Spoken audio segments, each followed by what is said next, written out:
নিশ্চয়কৈ কৈ থাকিলেও যেন এতিয়া উৰকে নপৰে যোৰহাটৰ এটি ডাম্পিং গ্ৰাউণ্ডৰ কথা আৰু ইতিমধ্যে সতীৰ্থ দেখুৱাইছে আচলতে যোৰহাটৰ এটা ডাম্পিং গ্ৰাউণ্ড ইতিমধ্যে যি কোল এণ্ড ফিক্স নামৰ এটা প্ৰতিষ্ঠানে 10 কোটি টকাৰ যি প্ৰজেক্ট আচলতে 10 কোটি টকাৰ এটা প্ৰজেক্টৰ কি ধৰণে আচলতে কাম হৈছে সেয়া ইতিমধ্যে এনিভাৰত 24ৰ ইতিমধ্যে প্ৰায় কেইবাটাও ধাৰাবাহিকভাৱে আমাৰ প্ৰতিবেদন ইয়াত প্ৰকাশ পাইছে আৰু কিন্তু তাৰ পিছতো যেন গা লৰা নাই সেই কোল এণ্ড ফিক্স নামৰ প্ৰতিষ্ঠানটো ইতিমধ্যে সতীৰ্থই মোৰ দেখুৱাইছে আজি ৰাজ্যত ইতিমধ্যে যে নেৰানেপেৰা যি বৰষুণ আৰু ৰাজ্যত যি বানৰ যি সৃষ্টি হৈছে নেৰানেপেৰা বৰষুণৰ ফলত কিন্তু সেই বৰষুণৰ লগতে বানৰ লগতে কিন্তু যোৰহাটৰ ডাম্পিং গ্ৰাউণ্ডৰ এতিয়া শেহতীয়া বৰ্তমান যি পোনপটীয়া সম্প্ৰচাৰ সেই পোনপটীয়া সম্প্ৰচাৰত দেখা পাইছে যে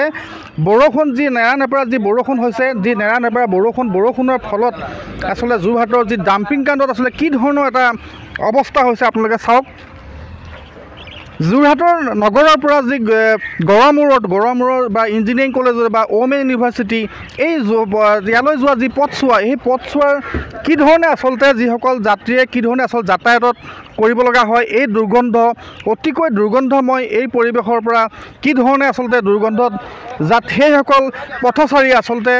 কি ধৰণে তেওঁলোকে যাব লগা হয় আপোনালোকে এই হয়তো ছবি চাই আপোনালোকে হয়তো অনুমান কৰিব পাৰিছে যি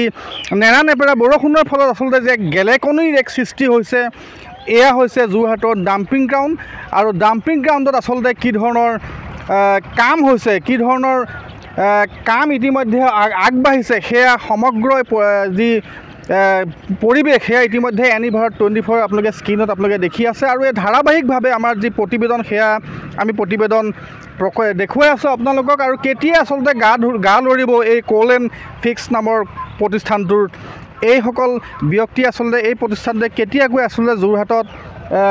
তেওঁলোকৰ যি 10 কোটি টকীয়া যি প্ৰজেক্ট আচলতে বহুমূলীয়া যি প্ৰজেক্ট কেতিয়া তেওঁলোকে আচলতে কামখিনি সমাপ্ত কৰিব বেছি সময় ইয়াতে আমি আচলতে এই প্ৰতিবেদন আপোনাৰ মাজলৈ আমি ছবি দেখাইছোঁ আৰু বেছিকৈ আমি এই জেগাটোত থকাও আচলতে আমাৰ স্বাস্থ্যৰ কাৰণেও আচলতে উপযোগী নহয় গতিকে আমি কম সময়ৰ ভিতৰতে আপোনালোকক দেখুৱাব খুজিছোঁ আচলতে কি ধৰণে আচলতে যোৰহাটৰ যি ডাম্পিং গ্ৰাউণ্ড সেই ডাম্পিং গ্ৰাউণ্ডত আচলতে কেনেধৰণৰ 10 কোটি টকীয়া যি আঁচনি কেতিয়াকৈ সমাপ্ত হ'ব আৰু কেতিয়া এই দুৰ্গন্ধৰ পৰা আচলতে যোৰহাটৰ নগৰৰ পৰা যি গড়মূৰৰ ইঞ্জিনিয়াৰিং কলেজে হওক বা ওমেন ইউনিভাৰ্চিটিলৈ যোৱা সেইসকল পথচাৰী বা ছাত্ৰ ছাত্ৰীসকলে অহা যোৱা কৰোঁতে এই দুৰ্গন্ধময় পৰিৱেশৰ পৰা কেতিয়াকৈ মুক্তি পাব কেতিয়াকৈ পৰিত্ৰাণ পাব সেয়াও এতিয়াও এক লক্ষণীয় বুলি ক'ব লাগিব যোৰহাটৰ পৰা উৎপল ভৰালীৰ ৰিপৰ্ট এনিভাৰত 24 এনিভাৰত 24ৰ প্ৰথম প্ৰয়াস জুবিন গাৰ্গৰ গীতৰ প্ৰতিযোগিতা জুবিনৰ গানে কি আনে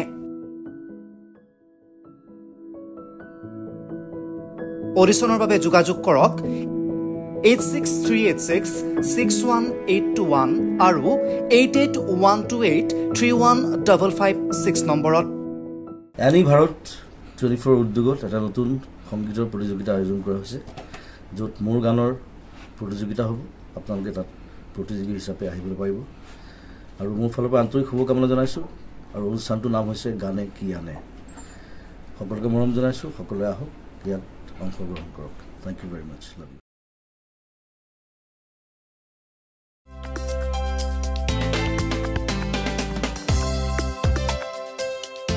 আপোনাৰ ঘৰখন আৰু অফিচ চালে চকুৰুৱাকৈ সজাওক আজি আহক সকলো ধৰণৰ অত্যাধুনিক ফাৰ্নিচাৰৰ বাবে সিটি ফাৰ্নিচাৰ 6 মাইল গুৱাহাটী আমাৰ ঠিকনা 6 মাইল পাঞ্জাবাৰী ৰোড পুৰবিতাৰীৰ সন্মুখত গুৱাহাটী আমাৰ যোগাযোগ নম্বৰ 9435013969